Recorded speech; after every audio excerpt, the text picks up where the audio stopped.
For everyone who is just joining, welcome to this evening's edition of Citizen Digital X Spaces. I'm your host, Claire Munde, and today we're talking about children and screen time. We're talking about how much is too much and how to find alternatives for children that are healthy. On our panel tonight, we have Dr. Susan Wamithi, who is a developmental pediatrician. We have Dr. Maureen Kinge, who is a pediatrician, a child health expert and lecturer. And we also have Evelyn Kasina, who's a family IT consultant. They'll be introducing themselves shortly. But before that, let me go through the housekeeping rules. If you have any questions or comments on the topic of screen time and children, please feel free to put them at the bottom right of this space in that chat box, and we will sample them as the discussion goes along. If you want to ask a question live, we'll give you a chance to do that at the tail end of this discussion. And we also encourage you to share this space with as many people as possible. So I've pinned a tweet to this space on top of this space. So please just share it on your timeline so that as many people can join and benefit from this conversation. Now, without further ado, I'd like to give a little bit of statistics, and then we will get to introducing our panelists. Now, recommendations from the Center for Disease and Prevention, Disease Control and Prevention has put it that children should not have excess exposure to screen time. What they say is that it talks of limiting screen time to half an hour per week for educational and physical activity programming. That's for children that are 2 years or older, and then no screen time for children who are younger than the age of 2. Now, we'll discuss this a little bit more because there are a number of people who have found themselves in positions that they're exposing children to screen time at an earlier age than 2. So now we will get more on this discussion, but I'd like to invite our guests to just tell us what they do exactly, and then we will start the conversation. And I'll start with you, Dr. Susan. Kindly tell us a little bit more about yourself, what you do, your areas of research, and then we'll go to Dr. Maureen and then Evelyn, and then we will get this conversation started. All right, thank you very much, Claire. So my name is Dr. Susan Wamithi. I'm a developmental pediatrician and assistant professor at the Aga Khan University Medical College. And what I do is that I help children who have special needs or disabilities or neurodevelopmental disorders to be able to achieve their milestone and function. And so the entire developmental milestones for us is just to make sure that children are on track, and those who are not, we're able to either rehabilitate them or habilitate them given their underlying condition. Thank you. Okay, thank you for that. Dr. Maureen, kindly introduce yourself. Hi, everyone. My name is Dr. Maureen Kinge. I'm a pediatrician and lecturer at the University of Nairobi, Department of Pediatrics and Child Health. Most of what I do is related to research, especially around early childhood development. I also work with the Ministry of Health in developing policies that improving hearing interventions and early newborn hearing screening. I'm also a mom of 2 vibrant boys, 7 and 4. So this topic really speaks close to my heart. Super, thank you for that. And Evelyn, kindly introduce yourself. Hi, can you hear me? Yes, I can. All right. Thank you so much for inviting me. My name is Evelyn Kasina. I am a family IT consultant. My area of specialty is trust and safety. I do child online protection. And my work entails training the child, who is my focus, but then also equipping the ecosystem of the child to learn how to be not only safe online, but to have managed good experiences. And through my work at EveMinet, that is the company that I own, we are safety partners with TikTok, Meta, and Google in Sub-Saharan Africa. So what we do really is to create an environment to enhance trust and safety for especially young users, so that at least when they are behind the screen, they know their parameters, they know their responsibilities, they get to know how to create content that is decent and palatable without breaking the law. So we also teach them about what the law says. And basically to just also help adults, so that is parents and guardians, to have the skills, the information, and the tools to be able to support the young ones' online experiences. So in a nutshell, that's what I do. Thanks for that, Evelyn. Now I'd like us to get direct into the conversation, and I'll start this conversation with you, Dr. Maureen. Tell us a little bit about recommendations of screen time. I just gave a brief overview of what the CDC says, but tell us a little bit about the recommendations on screen time. They talk about no exposure to screens before the age of 2, and then limited exposure after the age of 2. Tell us what is the situation? What should we be doing? Because for a lot of parents, we found ourselves in situations that we have been exposing our children, whether it's the TV, our mobile phones, earlier than the age of 2. And what are the effects of exposing children to screen time before the age of 2 or overexposing them to screen time? Thanks, Claire. Yeah, that's a really good question. So I know many parents would be shocked to learn that their children under 18 months should actually not be exposed to screens. However, the guidance is that for children that young, they still can go on screens if they're having like video chats, if you're having family that's away or you're away and you want to do like a video call with them. That's very agreeable. When they are between 1.5 and 2 years, you can start introducing some high quality programming, but it should be watched or played together with the parent or the caregiver so that you are interacting with the child as they're interacting with the screen. So for example, if you're watching Miss Rachel and she's there making the ooh sounds and like different sounds and talking about different things, you're also interacting and you're participating with the child. So then from 2 years, then you should really limit screen time to no more than 1 hour a day. And that 1 hour should ideally be high quality programs. So, so things that would probably the child can learn from. So whether they're learning about managing emotions, or there are songs that that help them to learn like alphabet, things like that. But even then, between that 2 and 5 years, parents are encouraged to co-view media with their children so that they help them understand what they are seeing. Then for now, those children who are much older, like above 6 years, there are no strict recommendations in terms of time, but what is the guidance is that you really need to make sure that the media is not taking the place of other important activities like sleep, physical activities, and other behaviors that are essential to health, including socialization, like face-to-face socialization. So it's very important that you get a really good balance. So yeah. On your, I don't know if Susan has anything to add on that before I speak about like some of the adverse. I think that's a good summary of what to do. But Dr. Susan, you can add on to that. Then we talk about the adverse effects of overexposure. And so thank you, Maureen, for covering what I've said. And so the other thing to add is that the brain has what we call experience-dependent processes. And those experience-dependent processes is that language that we're exposing our child to. And when we say language, we're not talking about the language coming from the screen, but the language that's coming from that parent. And so it's really important for parents to understand that that experience, that talking to your child, that playing to the child is what's building the vocabulary and not so much the screens. And those recommendations that Maureen has talked about is just from research and what has been demonstrated to adversely affect child development in terms of their language. So that's the thing I wanted to add.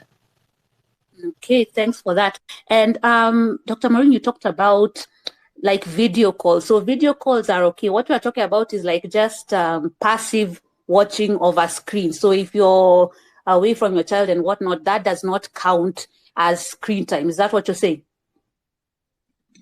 And no, so screen time is any encounter that the child is having in front of a screen. So whether it's on the phone, on the mobile, the tablets, as long as they are in front of a screen, that is still counted as screen time. So even if they are on having conversations on or interactions on video, although this one will sort of self course correct, because if you've tried to do a video call with a child, you will notice that they will ignore you in like 5-10 minutes. They'll be, even if you're their parent, they will be done with that conversation. So in that regard, then you can be able to tell that there's a very big difference when it comes to a child trying to watch content that has been generated specifically for children on a screen versus when they're having social interactions. The kind of attention that is normal for a child of different ages is not the same when they are in front of a screen, and it's because that the production of those activities and videos is specifically created to be able to hold that child's attention for durations that are longer than the typical attention span of a child. So yes, we do count those video calls as part of screen time, but those are the more beneficial forms in which you can utilize the screens. Wow, I think that's very interesting. There you're saying that after 5-10 minutes, if you're on a video call, you realize that the attention is now diverted. But for other videos, whether it's educational or whatnot, it holds their attention and they can be on it for a very long time. I think that's very interesting. So now let's talk about the negative effects of screen time. So we've heard for until 18 months, let's not have the screen time. But the reality is that there are parents who have been exposing their children to the screens from 6 months or, earlier or whatever. So what are the negative effects, first of all, of exposing children to, overexposing children to screen time? Then we will now go to, can we reverse those effects? And we can start with, Maureen, and then we'll go to Dr. Susan. Thanks again, Claire. So there are multiple ways in which you can look at this, and we can look at it in terms of different domains or different normal functions of the child. I think probably the most important one is sleep. So you've seen, even for yourselves, whenever you're online, there's always content that tells you that you need to, the blue light is going to trigger you, and you need to, everyone nowadays is buying the blue block eyeglasses so that they avoid being overstimulated by the blue light. So being exposed to screens, especially around 1 hour to bedtime, does reduce the quality of sleep and make it harder for people to fall asleep. So for children who are already learning how to sleep etiquette, it becomes a little more difficult for them. So you do end up with a more irritable, tired child. And also with the adolescents and the teens, and games for a lot longer, you'll notice that it's a lot harder for you to get them to go to sleep. They'll be up 1 a.m. Because that blue light does stimulate the brain, reduce that melatonin, which is that hormone that tells you that now it's time for you to go to sleep. So your brain keeps getting tricked that it's still daytime, it's still time to go, it's still time to stay active long after your brain is tired.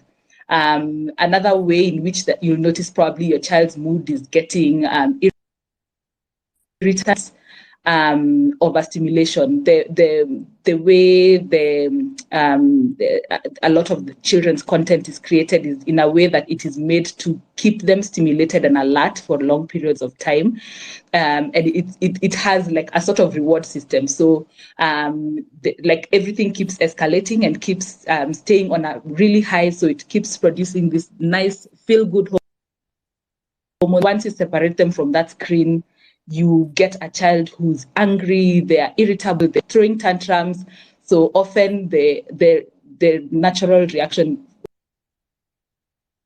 of me, I'm so done with you, I will put you back on the screen so that I can get something done, because I can't stop getting to be a negative cycle. And the longer they are exposed to excess screen time, the more negative their behavior and their mood. So you just get caught up in a negative loop. Another thing is probably in the way that they learn. Often people talk about speech, like how to speak, but we don't realize that language is very many other things. So when developing language, we not only learn how to hear and talk words, the other nonverbal cues. So, for example, being able to read facial expressions, learning how people react to the way we talk and the way we behave. So, if you're not getting that kind of feedback based off of how you talk or you behave, you're not able to learn how to alter your behavior to be more appropriate in a social setting. They're not able to learn how to control their attention and keep themselves busy. So they get bored very easily. And other things that now become much more boring, like reading a book or talking to other people. Everything else is dull in comparison. And they, especially children who are much younger, they don't have that kind of flexibility to that this kind of interaction only happens in 2D on the screen. But now if I am interacting with someone else, this is how now things need to change. So to be able to translate what happens on a screen and what happens in real life, they don't have that capacity to be able to change that. So they'll expect everyone to talk like Miss Rachel. They'll expect everyone to be entertaining like Bluey. So it becomes really hard for them to interact with the real world, and they slowly just start getting a little more withdrawn. I think I can hand over to Susan. Yeah, I think that is very interesting. And the way you talked about this negative cycle that comes, so they become overstimulated, they become irritable, and then a parent can just be like, okay, let me just put them back next to the screen to get them under control, but it just becomes a negative cycle. So I think that is something to really note. Dr. Susan, you can add on to that and the negative effects of overexposure. So one of the things that it does is that it takes away from that parent-child interaction. And so whenever we're talking about you know, the adult is always the external brain for that child. You're the one who is teaching your child how to, you know, calm down, how to engage, how to make that eye contact, how to, you know, self-regulate. And so whenever you take away that adult and that external brain that the child requires, then that's where you get that, you know, those difficulties in understanding nonverbal cues. And that contingent response is really important for building brain development, especially the language and centers, and as well as the social communication centers. And even studies have shown that it actually changes and rewires in terms of what's called the white matter is reduced for children who are overexposed to the screen. So that neurobiology has been proven through research. And something that we forget is that boredom, you know, that thing of a child being bored, actually teaches children how to cope with frustration, to control their impulses. So if you're there bombarding them with image after image after image, you'll find that that ability to self-regulate and focus and keep that attention span becomes more difficult for those children. That's the reason why we're making these recommendations, just because of that issue of that you have your TV as your nanny, and yet they're not getting much from those interactions, especially for younger children. So that's really important for parents to understand their role in building the child's brain through those interactions, and that being constantly being exposing your child to yourself, and that play and that communication that's building those centers of the brain that is taken away by constant screen exposure. Is there any other thing I wanted to add? Thanks for that. And I like that you've brought up the issue of teaching the children how to deal with boredom, other than just being, in front of a screen is very important. And also there was something that Dr. Maureen talked about, this overstimulation that leads to irritability, and then that negative cycle.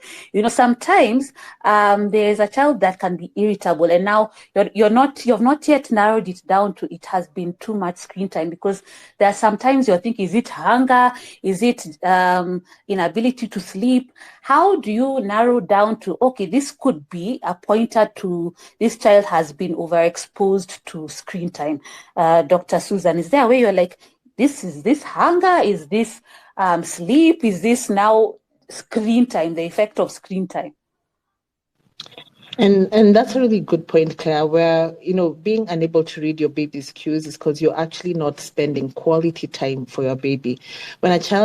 So babies' cries have even been studied. So there's a cry that a mother gets to learn over time. That is a cry for hunger. That's a cry for tiredness. That's a cry for, I need a change of environment. That's a cry for, I'm now hungry. So now if you're there exposing your child to all these screen times, you're unable to learn your child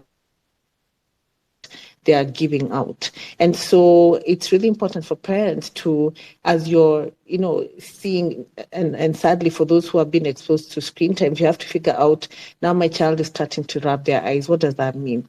Now my child is starting to stretch and just whine and touch their faces, those facial expressions. And you being in tune with your child's cues is really about the relationship and the time you're spending with your child.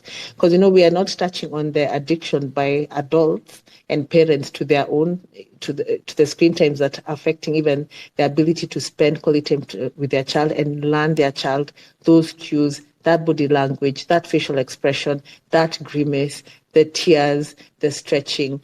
All your nonverbal cues are speaking a lot. And for us adults, if you're not in tune with your child, then you find those contingent or those responses that the child is expecting is not met. And when those expectations are not met, that's where you have now those issues with self-regulation and getting irritable.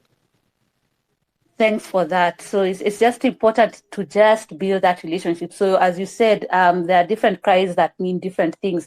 And so now also for irritability, as you spend more time with your child, you get to learn, okay, this one, it's a cue that they need to sleep. This one is a pointer to this and that. So it's just important to develop that relationship and not just make the TV your nanny, as you put it rightly. Thanks for that. Now, I'd like us to talk a little bit about a phenomenon that has been talked about, but I'd like to get the medical side of it. And Dr. Susan, you had actually told me a little bit about this, but I'd like you to elaborate for the listeners. There is this term that has been circulating, being referred to as virtual autism. Now, people have been talking about the effects of overexposure to screens leading to children getting what they're calling virtual autism, where they exhibit signs of like the autism spectrum disorder, but it's not autism. Now, tell us exactly, is this a thing? Is it actually a medical thing? Is it just something that people have come to link screen time and some certain behaviors with, or what's the actual position? So, and Claire, that's a very important question because, and the example I always give is that COVID-19 pandemic was a name that was given to us by the World Health Organization.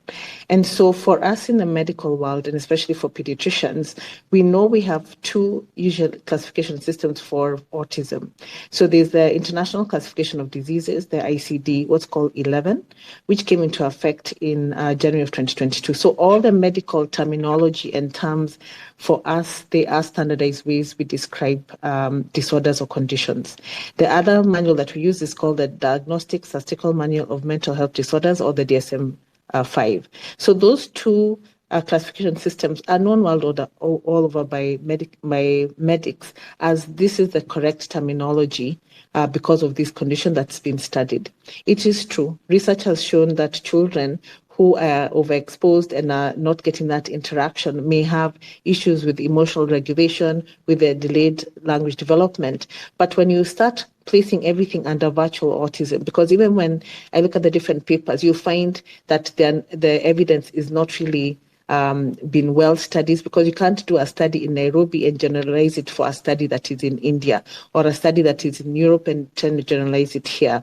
So the work of bodies like the World Health Organization, or bodies like, for example, the American Academy of Pediatrics or other pediatric societies, is to gather that evidence so that we're like, okay, there's something that we're seeing, but what is the definition of that thing? Autism has very definitions. There's what's called social communication challenges, where children have difficulty with that back and forth interaction with people.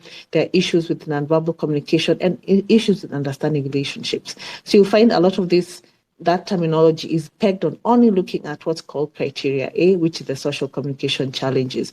But criteria B, no one is talking about, because the definitions are you have to have both. For you to have autism, you have to have criteria A, which is social communication, as well as criteria B, which is the restrictive repetitive behaviors. So those restrictive repetitive behaviors, in terms of like whether a child is flapping, rocking, lining up objects, using words in a way that's not making sense, that's scripted, insistent on routines, fixed interests, sensory differences. We're not seeing that in this terminology that's being coined. And this terminology was coined by a psychologist in Romania. And so how do we take one person's perspective and then spread the world and say, oh, you have virtual autism? If you're concerned about your child having autism, this is where your pediatrician comes in. We have standardized ways of evaluating that, because parents carry a lot of guilt. They come into my clinic crying, oh, I have caused autism with this exposure, and then they're like, oh, I switched off the TV a year ago and the child is still having these symptoms. So the work of your medical doctors, your pediatrician especially, is to tease out where are those language delays and irritability, as Dr. Maureen mentioned, that are coming with that screen exposure, and then where is this neurodevelopmental condition that is genetic and environmental, that is autism. So we really want to tease that out and allow the pediatricians to be able to clear that up for you as a parent. Thank you. Wow, thanks for that elaborate explanation. So maybe we could also discuss a little bit about autism and what are some of the signs that one should be looking out for before they just some speech and language delay. Let's see how it goes, or when should you be like nipping it in the bud and going to your pediatrician or a specialist and seeking help? Dr. Susan, you can answer that, and then Maureen can come back. So usually the first signs are what we call the nonverbal communication, especially this is seen around 1 year of age, where the parent will be like, oh, my child is not responding to their name, or making eye contact with me, is not understanding when I wave by, they're not waving back, they're not yet saying mom. And so usually from 1 year to 15 months, they start seeing these signs are coming up. And so we tell parents that those contacts with healthcare system, where they're able to do your developmental milestones, walk you through that. If a child is not talking by 1 year of age, we need to evaluate and see, because it can be other things. You can be hearing impairments, as Dr. Maureen has mentioned, some of the work that she does. Is it because you can't hear properly? Is it because of neglect? Is it because of abuse? Is it because of autism? And so the work of the doctor is to figure out those things. So those red flags: not responding to your name at 1 year, not reduced eye contact at 1 year, not being able to point at things at 15 months, 1 year to 15 months, are some of the nonverbal communications that we start to see first as a concern. And then as we get more information, you find all these issues with their diet. They're very restricted in the foods that you're doing, that you're introducing. They only want it to be in one color. So some of those restricted behaviors are some of the signs that we talk about. And most of the times, those developmental milestones are in your mother and child booklet that you're doing vaccinations with. And that the Ministry of Health has provided for us to be able to use that and guide parents on how to use that booklet to know when to seek for help.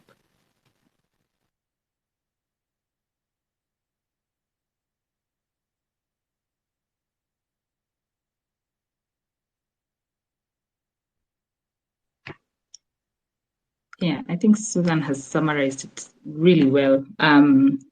Those are really key, and you'll notice that a lot of them are not just words; they are the way the child communicates in other ways. So their body language, the way they communicate to their body, is equally as important as how many words they're able to speak. So if you're seeing your child is not able to do to keep eye contact with you, they're not able to show you when they're having enjoyment, like they see an aeroplane and they don't respond or show you things that they are excited about, and they are not able to use gestures, like when they're saying no, shaking their heads, or being able to wave and say goodbye. Those are just equally as important to how many words they're able to say by, say, 2 years.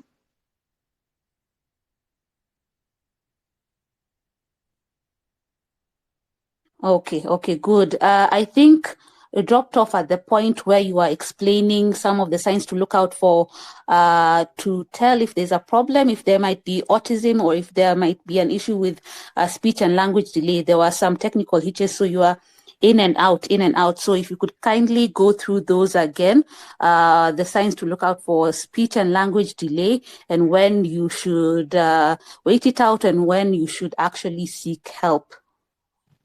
Okay, so I'll just go through that again. So the red flags for autism spectrum disorder are usually seen around 1 year of age, where children are having difficulties with their nonverbal communication, which would mention is eye contact, understanding gestures like waving, understanding, and integrating your eye contact with the way you're engaging with your caregiver.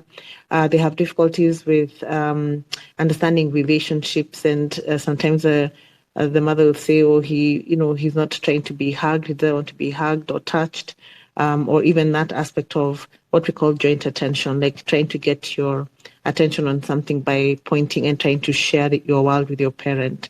And then the other aspects are what are called restrictive or repetitive behavior. So these are children who can be toe walking, flapping their hands, what we call hand mannerisms, spinning themselves.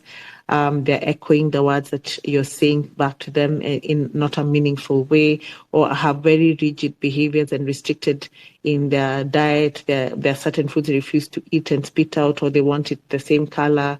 They're smelling things. So there's a variety of behaviors that are not in keeping on where they should be, especially at that 1 year of age. And of course, as the child gets older, it changes. But those are the things, like for the toddlers, the parents need to look out for. And I just mentioned that in our mother and child health booklet that is even the government has given us, there are milestones in there that a parent can actually look at and see, oh, is my baby doing this? Is my baby doing that? And they can discuss that with even the nurses who are giving the vaccines or their doctors, so that the referrals are done and they can see their pediatricians to tease out what are causing those delays. Okay, thanks for that. Dr. Maureen, do you want to add anything on to that? No, I think Dr. Susan beautifully just summarized that. So it's just emphasizing that it's not just about how many words they speak. It's really more about their nonverbal communication, the things like the gestures and being able to share enjoyment and the way they behave as well. I know we focus a lot about the speech, but those other symptoms are actually equally, if not more important. Okay, thanks for that. So also the nonverbal aspect is important, because also there are sometimes, they say a child should be speaking, 20 to 50 words by this age and whatnot. And then some parents can get worried, hey, is my child doing 50 words and whatnot? So you need to look at it from a holistic perspective so that you can really understand where your child is at now. Evelyn, can you hear me? Yes, I can. Yes, I can hear you. Okay, good. I think we can rope you into the aspect of what are some of the other alternatives that children can look for, or parents can give their children access to other than screen time. And then we will also discuss the issue of older children, because now we talked about children till the age of 6, and then after that, when they are watching TV or they're on their phones and whatnot, how to ensure that they are keeping safe. So maybe you can start with what are some of the other alternatives, and then you can go to the issue of how to ensure their safety and security when they are online. Okay, thank you for that question. And I think I'll also just begin by saying screens are not all that bad. When they're used correctly and in moderation, they can really help a child in learning and developing and also enhancing their lives. If we were to appreciate anything after COVID, is that the playgrounds for our children have gone hybrid. By that I mean you can desire for your child to go outside and, play football, play hide and seek, but at the playground there could be a screen that they are accessing as they're outside. So we need to be able to appreciate that their playgrounds have changed into a hybrid space. That said, the alternatives that we can have from a very young age, and I think the doctors in the house have beautifully spoken around, when to introduce screens to children at different ages. It's important for us as parents and guardians first to understand also, as you're introducing that screen, is it at the detriment of the child losing on, real life experiences like making friends, playing. Children need to be allowed to be bored, because in that boredom, they do get, creative and things to do that are outside a screen. So we need to also allow our children to be bored. And I keep saying, just get into trouble with me and say your boredom is not, it's not a problem, and it's not some of the things that I need to be able to fulfill as a parent for a child. Let them play, let them be arty. If your child is very introverted, you can give them ideas of painting, drawing, building Legos. There are very many alternatives. They can go outside and play with other children. The people who are here, as parents, we've grown in the era of Omo, and Omo used to really advertise that is good. So it's good for them to be dirty. When the weather allows, let them play outside if there's that space. But then also just having that mindset of understanding that right now we would really, really deserve or desire our children to be in a space where they're not behind the screen. But we have to be cognizant of the fact that now their playgrounds have really, really morphed.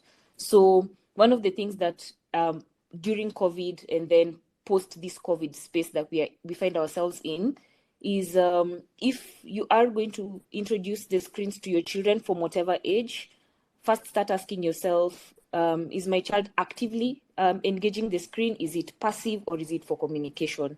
So when you start diversifying and demystifying the kinds of screen time your child is having, then at least when you're in that space with them, if it is active, I'll give an example of maybe teenagers or pre-teenagers. Are they on a platform like Pinterest? Are they playing chess? Are they coding?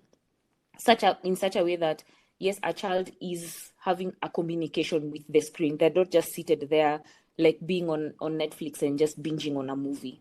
If that is the case, let them engage this screen time when their minds are fresh. Towards the end of the day, they can now do the entertainment, which most of the time is passive.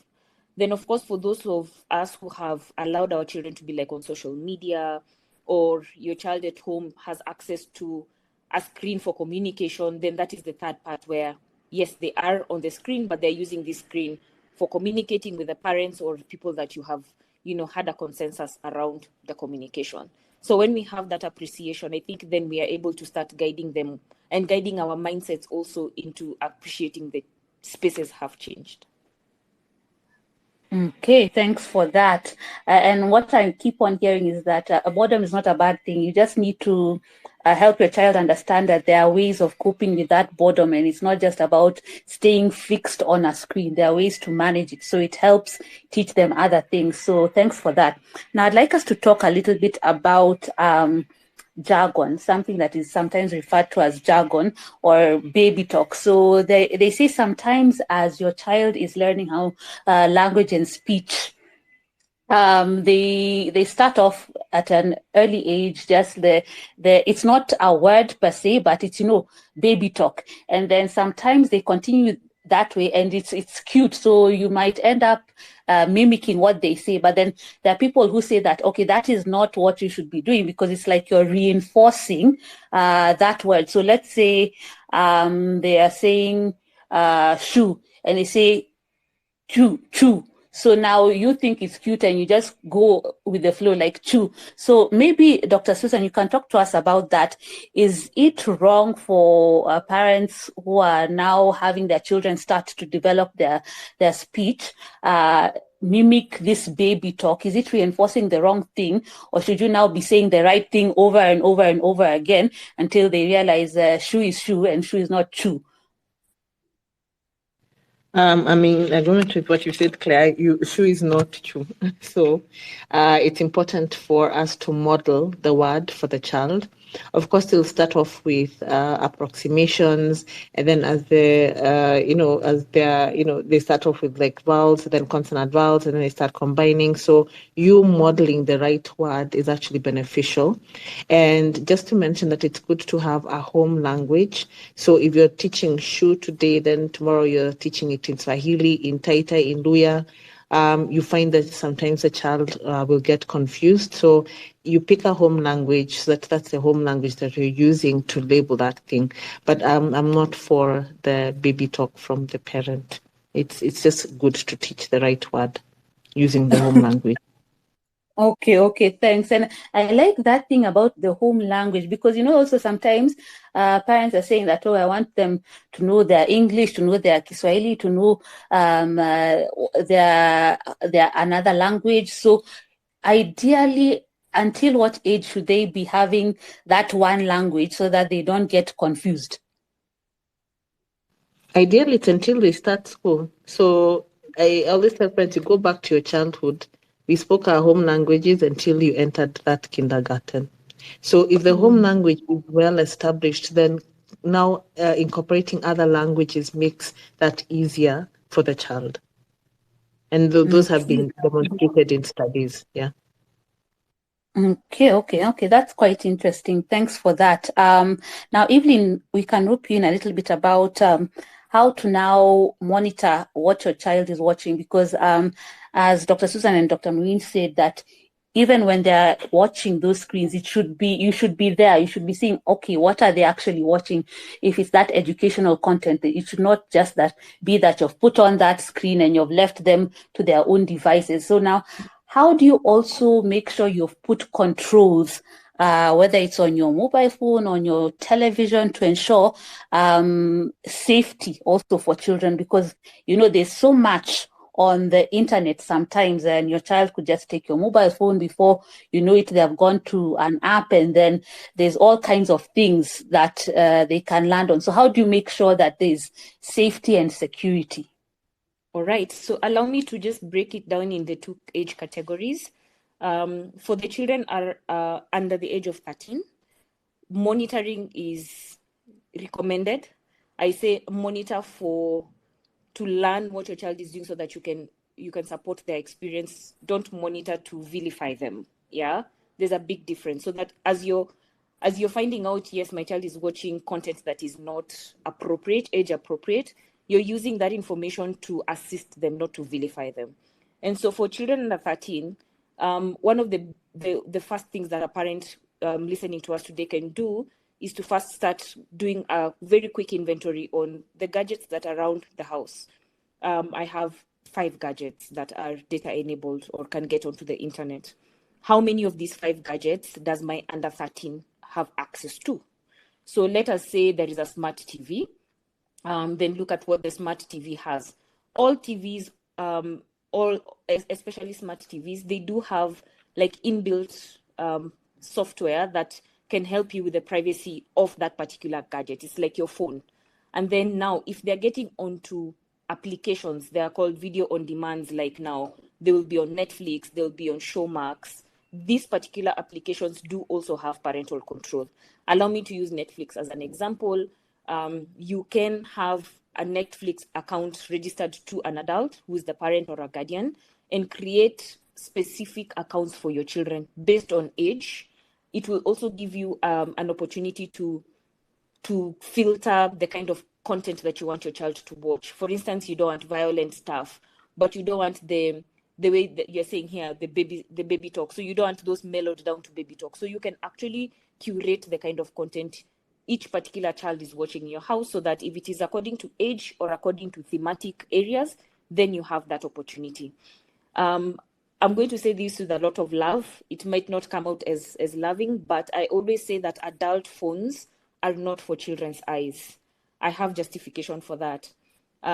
Everybody who is listening in here, and anybody who is above the age of 18 and logged into social media platforms on their phones, the platforms you've logged into or you've signed up to as an adult. So when you do babysit your child with your phone, they unfortunately are having adult experiences. What that means is, if, for instance, you are on TikTok and your TikTok account is registered as an adult, then your child is able to access things that if they were registered as a minor, they wouldn't be having access to.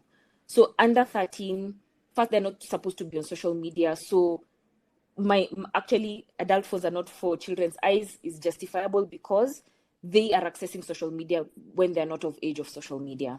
Children above age 13, control comes after conversations. So lay the foundation of having open conversations with your children around which platform are you accessing? What time are you having this access? Who are you having conversations around? Are you talking to strangers? Are you just chatting with anybody? And are the accounts they have registered to or signed up to, are they of the correct age? Again, allow me to use TikTok and also Instagram, because when they do register into these platforms and they put their correct age, which is under 18, their accounts come automatically as private by default. On TikTok, if your account is private by default as a minor, then you don't have access to live, then you don't have access to direct messenger, and you're not discoverable. So somebody cannot come and search Claire if Claire is a minor and find her account. So we need to start having those conversations as the key importance before we start monitoring them. For children under 13, parents can also do something like create an account for them on Google. Then you become the guardian. But then there's also something called Family Link, that you can connect your account to your child's email account. Then if it's like an Android phone and they're downloading stuff, it asks you for a prompt to accept or deny. If they're using laptops, Microsoft has a Family Center. Apple also has a Family Link that you do have access to block the child's, you can filter the sites with algorithms. Like you can put a word like porn, and then any website that has that particular name on it does not show on the child. But also the good thing is it gives you a prompt that at this particular time, your child was trying to access this particular site and they were not able to access, but you're using this information, again, as I said, to assist your child and support their online experience. For those of us who their children are now interested into getting onto social media, 13 is the age limit. They have to be 13 and above. Have a conversation with your child. Okay, I wanted to be on Instagram. Why did you want to be on Instagram? Because my friends are there. Okay, let's open the account together. Let's read the community guidelines together.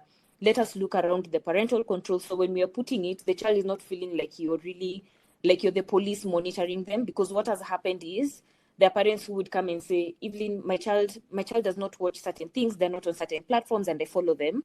But they've allowed you to follow them on the sites that they want you to follow them. So they've created pseudo accounts where they're accessing all manner of things.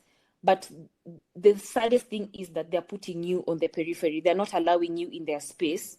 Should there be something wrong happening, they don't know how to come and tell you, I'm having this experience online and I don't know what to do. So create a conducive environment all throughout, from when they're young, introducing them into technology bits by bits, having conversations around media roles, having conversations around who they're talking to. And then also the language that we use is very, very important. I'll give an example of when we are telling children something is wrong or something is bad, but then they can turn it around and say, but adults do this all the time. We can say, we don't want you to access age-inappropriate content. and start fleshing what that means and why that is important, because then at that point you're bringing in your values. There is something also that I always emphasize for parents to do, is to be the mirror, like be the change you want to see. Should you feel like at a certain point you're here because you feel like your child is addicted, ask yourself as a parent, what is my relationship with technology? When you look at yourself and you feel like, okay, I wake up in the morning and before even my feet touch the ground, I am on Twitter, I am on WhatsApp, I am on like 5 different platforms. You've responded to the world before you respond to yourself and the people around you. Then you also have a problem that needs catering. Before then, you can now start supporting your child. Create spaces in your home. Sorry? Yeah, continue. I'm saying, okay, so we can also create spaces in our homes that we call tech-free zones. For instance, that one meal a day that we all sit around the dining table and eat, let there not be phones. When we are doing a family movie, let this be one device at a time. So we can create media rules that really, really help us, even as adults, to manage how we are accessing technology, so that if your child sees you're struggling to put your phone down, then you also have empathy to understand that is where I'm also struggling. Then at least you can take it up from that point. And also just being vulnerable, because even for us, it is quite a problem. It's not just for children. Yeah. Okay, thanks for that. I like the way you said, also do a check-in with yourself. Check is the first thing you do when you wake up, go on social media and check with yourself, because sometimes our children are just checking what we are doing. So that's a really good point. Dr. Susan, do you want to add on to this issue of safety for children as well? Yes, and Evelyn has really covered a lot. And for me, it's just to emphasize on the cyberbullying that happens, especially with our adolescents, whether it's body shaming people, it's really rampant, and that is really important for us to be aware of as parents. And then, the way she even touched on the exposure to harmful content. Who are those predators that are online who can come to our children? And the issue with screen time is that it can also, a lot of gaming happens for our young adolescents, and gaming is now termed as another addiction in the DSM-5, the statistical manual that I talked about. And so it's important to recognize what are those addictions for gaming, for young adolescents. Are they neglecting themselves? Personal hygiene is a problem. That aggressiveness, irritability, being unable to focus on their schoolwork, complete tasks, and the negative relationship with the family members. So it's really important that, because screen time as a young child can turn out to be gaming addictions in adolescence. And so the earlier we manage things now, the easier it will be, versus where you need it's expensive to get over addictions of any kind. And so the earlier we manage that, the better, is what I wanted to add from what Evelyn has eloquently put. Okay, thank you so much for that. Dr. Maureen, do you want to add something onto that, and then we go to something else? Yeah, thank you. I think Evelyn has done a really beautiful job just describing how to sort of lay some very important guidance and management of how to interact with the internet. My 7-year-old has recently gotten very interested with coding and games, and it forced me to get into that kind of learning curve and try and figure out, okay, now he wants to have his own email. So now I had to figure out how you get on Family Link. How do I protect the home computer so that he's not able to control or be able to access things that are inappropriate, to clean out all your history so that you're not influencing the kind of things that he's getting exposed to. What do you do about YouTube when he wants to watch videos, and what do you do about ads? So it's really, it can be difficult, it's time consuming, and it's really an investment, but it's something that you really have to do early on.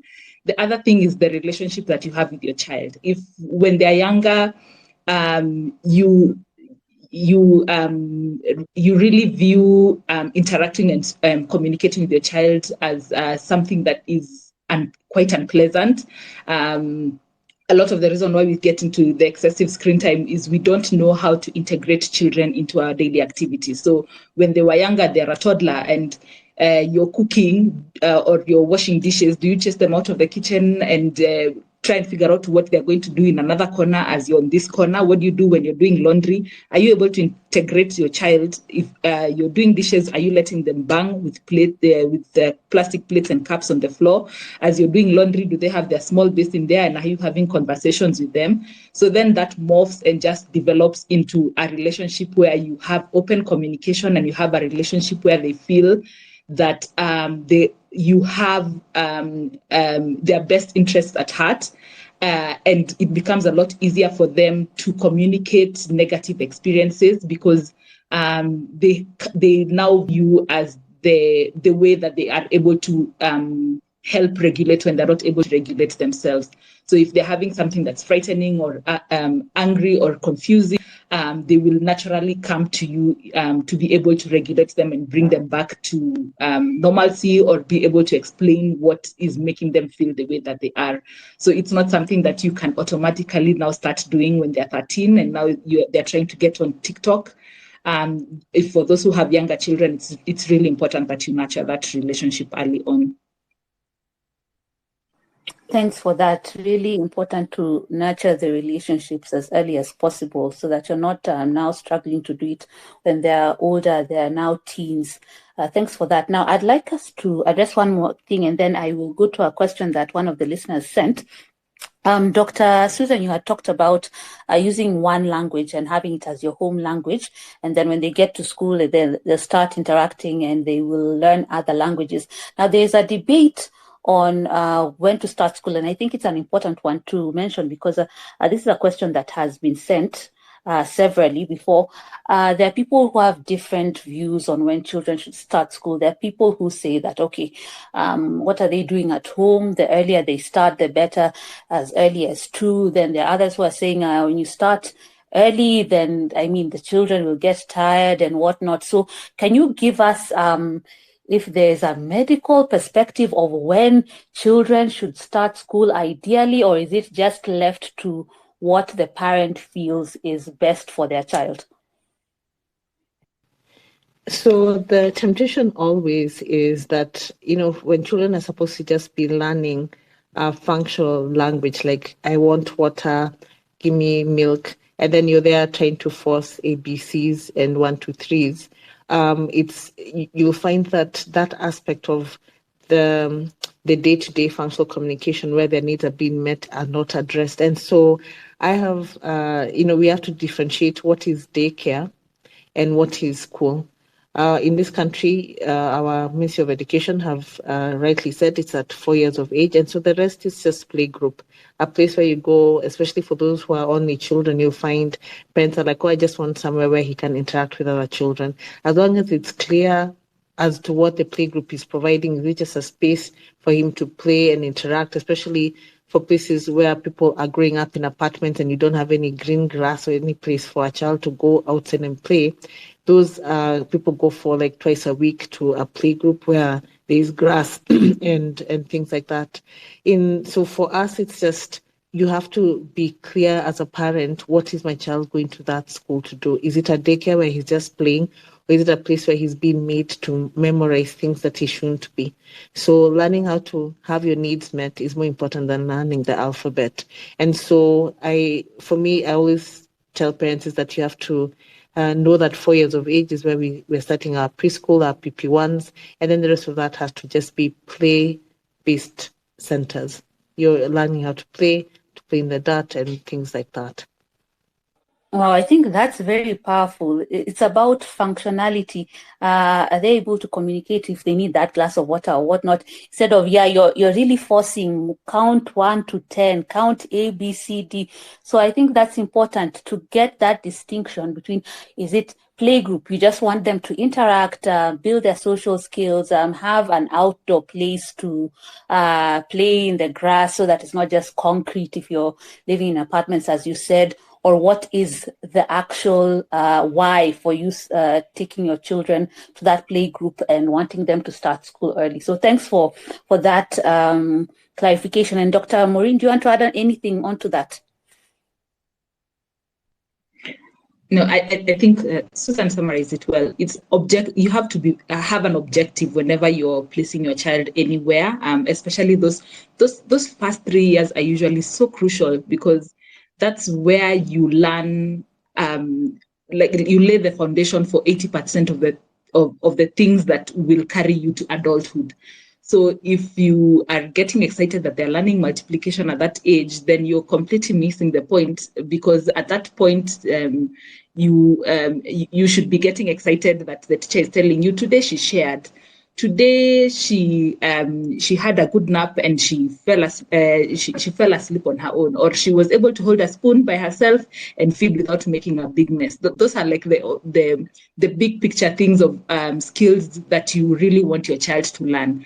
And we don't realize that a lot of the literacy that comes when now they go into preschool is actually learned during those first 3 years.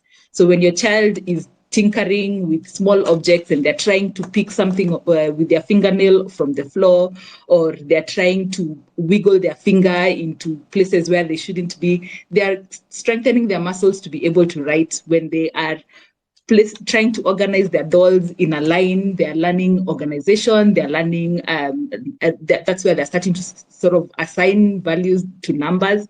So your child is learning just by playing. And so the reason why they're called play group is because you really want your child to be playing throughout the day while they're there. So other than the other functions that they should be doing, sleep and feeding, essentially what the child should be doing is just playing. Thank you. Okay, thanks for that. There was a question here that I'd like us to front before we end the space. I can see our time is going. Let me just find it here. There's someone who was talking about what kind of content children are accessing. Let me just find that that comment, and then we can, but let me be also sampling these ones that are here. Hosea Magut says children should be regulated on screen time to avoid issues of eye defects in the near future. Thanks for that comment. And then Amos Kipiegon says age 13 is a young child, so they should not be given any device and access internet. Thanks for that comment.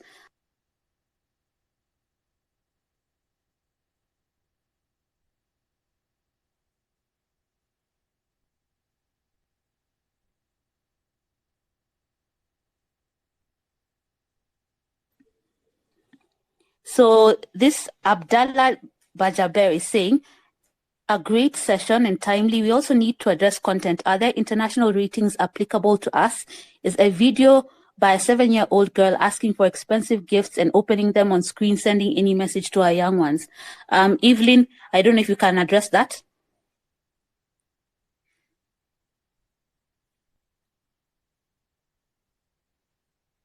Oh, I think Evelyn is having some connection issues. In the meantime, probably Dr. Susan, you can take that question. I think it's the way Evelyn put in terms of, you as a parent need to be watchful of the content and putting those keywords that you're trying to avoid. Of course, there are all these YouTube young children who have all this, different like inappropriate content. So for you as the parent, you have to make sure that you know what your child is watching. Is the only thing I'd like to add is that we can't control a lot of things, but you as a parent has to keep a watchful eye and look through the history of what your child has been watching. Okay, thanks for that. Do you want to add anything on to that, Dr. Maureen?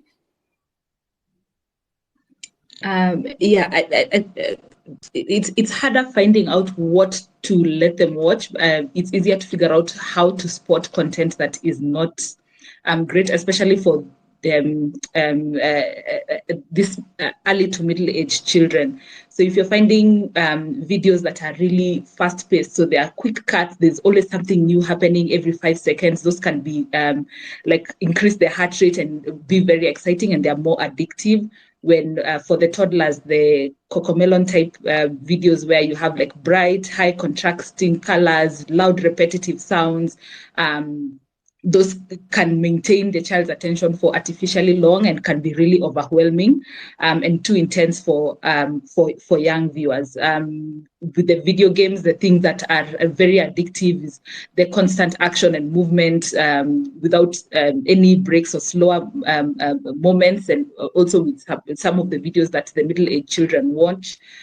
When they're having things that give rewards or levels, or there are cliffhangers at the end of episodes, you always feel like you need to go to the next one and to the next one. All those people who are playing Candy Crush can really relate to that. If you're having emotionally charged content, so you'll see like these videos that are targeted toward like 7 to 10, where you're having like children throwing tantrums, or there are things that are scary popping up. They are really trying to just bring up those emotional cues of children, like fear, excitement, and sadness, and to create a strong emotional response, which is not actually how the real world works. Or if they're having exaggerated characters or being marketed using characters that they really like you find that your child likes Spider-Man, and there's like 10,000 things in which Spider-Man can be marketed. It will be a child opening a Spider-Man toy. The next thing, it's a child playing with a Spider-Man toy. The next, it's a Spider-Man video game. So they can be caught in that loop where they're just constantly being caught in that. So anything that has like a character design, you would want to minimize, so that if you have like those kind of guidance, it helps you sort of sift out the things that would probably have your child wanting to stay on the screen too long, or is really not high quality content. Okay, thanks for that. Now I'd like us to bring this to a close because our time is well spent. Evelyn, can you hear us? I can see you've joined again. I'm here. Yeah. Okay. We're just bringing it to a close, so maybe you can give us some final comments for our listeners on children and screen time, and then we will go around the panel and then bring it to a close. All right. So I would like to maybe share a few of the things that a child gets from a screen. One is that they feel seen, especially if they're on social media. They feel safe because they're behind a screen. They don't have to kind of have uncomfortable conversations that they would ideally have face-to-face. So they can say things that they wouldn't say to someone on their face.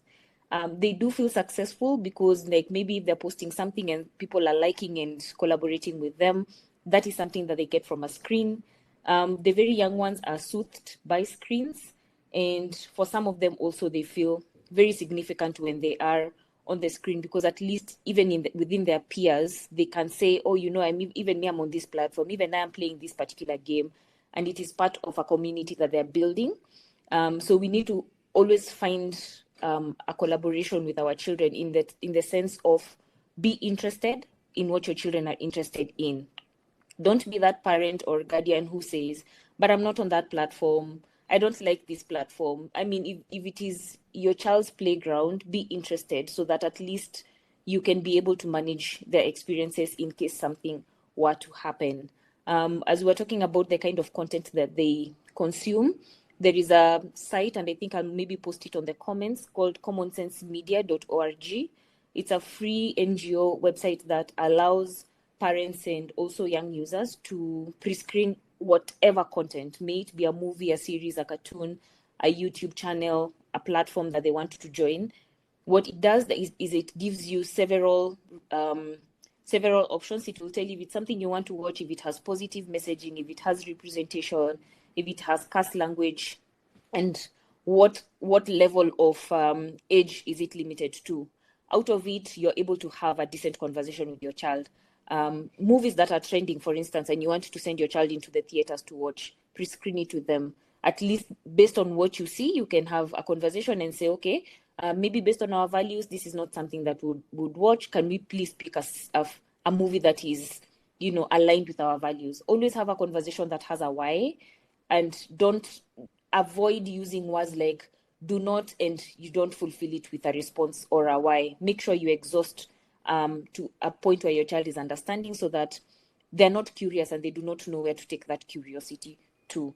And then also one of the other things is, please don't be the parent who also does next finish when you're trying to get into any platform. Please read the terms and conditions. Please read the community guidelines, because sometimes we find ourselves in a situation where our children are getting into spaces, they're doing things, and we have to pull them down, but they don't know what to do. People are screen grabbing their content, people are downloading and reposting and resharing. Also, another tool that I will share today on the platform is Take It Down, which is a site that has been provided to help young people in this particular era where they're dating online. So if they have inappropriate, self-generated inappropriate content of themselves, and they wanted to share with maybe somebody they do know, but then there's trust that is broken in that process, when they put it on the platform called Take It Down, people are not able to repost, download, or reshare that particular content. And these are tools that are available for parents to be able to use to guide their children on meaningful ways of using technology. They're dating online. There's nothing much we can do about it other than helping them to do it safely. But when they do generate that content, what does it mean and how is it stored? So if we can have those open conversations with them, then at least we are on the right track to helping them manage their spending on social media. Okay, thank you for that, Evelyn. On to you, Dr. Maureen, your closing comments. Thanks, Claire. I think my take-home message is just make sure that you have a functional relationship with your children, because that will mitigate a large proportion of the challenges that you would experience when your child is trying to navigate this new world. You may not necessarily understand or know everything, but it is important to make an effort to know. Once your child starts delving into the world into the online world and the online playground, figure out what they are doing and how you can support them. The same way you invest in them going for swimming and them going for taekwondo classes or them participating in other activities, invest in a digital literacy class, someone like Evelyn that can take you as a family through how you can protect your family, because it's increasingly becoming a dangerous world out there, and you don't necessarily have as much control as you would want when your child is trying to navigate it. Thank you. Okay, thank you for that. And last but not least, Dr. Susan, your closing comments. Yes, thank you, Claire. So on my end, it's about remembering that babies learn most from human interactions. So you as the caregiver, as I mentioned, you're the external brain teaching this child how to navigate through this world. Take at least 30 minutes a day to play and read with your child. Reading builds vocabulary, builds relationships, gives a child time to process information, voices, and that we have to judiciously use the media. And I like the fact that Evelyn was able to share links. The American Academy of Pediatrics have a family media plan where you're able to put in the name and the age of your child so they can give you content on what to do based on the age of the child, so that next year you know what else to do. You go back, change the age of your child so that we're using screen time appropriately. And so kindly parents, if you feel that there are any delays in your child's development, see your doctor, see your pediatrician, so that we're able to support you properly. Thank you. Thank you so much for that. I think this has been a very good conversation, and there are a lot of takeaways from it. So I hope parents will be able to implement some of the things that have been discussed during this space. Now, I'd like us to close this space. We'll have other conversations around this issue in coming weeks. But for now, if you missed any part of this conversation, you can listen to this, and then there's another one. The first part is on Citizen Digital. page, that is Citizen TV Kenya, and also you can look at my page, Claire Dudieu, and you can listen to the conversation in its entirety. Now I'd like to close, and until next week, same place, same time, 7 p.m. Tuesday, I'd like to wish you all a good evening. Thank you.